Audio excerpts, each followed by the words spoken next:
নমস্কার বন্ধুরা, আজকে আবারও চলে এসেছে আরেকটা রেসিপি নিয়ে। আশা করি এই রেসিপিটা সবার ভালো লাগবে। ঝিঙ্গে আলুকে ছোট ছোট করে কেটে নিয়েছি।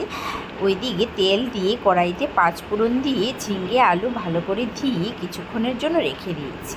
কিছুক্ষণ পর একে একে সবগুলো মশলা, যেমন লঙ্কা গুঁড়ো, হলুদ গুঁড়ো, জিরে গুঁড়ো ও পরিমাণ মতো নুন দিয়ে আবারও কিছুক্ষণ একটু নাড়াচাড়া করে রেখে দেব।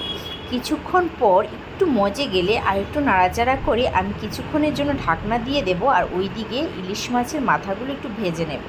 মাথাগুলো ভাজা হয়ে গেছে। এখন একে একে আমি মাথাগুলো দিয়ে দেব তরকারিটার উপরে এবং আরও কিছুক্ষণ আমি ঢেকে রাখবো। কিছুক্ষণ পর ঢাকনাটা তুলে আবার 4-5টা চেরা কাঁচা লঙ্কা দিয়ে একটু ভালো করে নাড়াচাড়া করে আরও কিছুক্ষণের জন্য রেখে দেব। একদম কম জালে আমি পুরো তরকারিটা রান্না করব। কেমন হলো ইলিশ মাছের মাথা দিয়ে ঝিঙ্গের এই রেসিপিটা?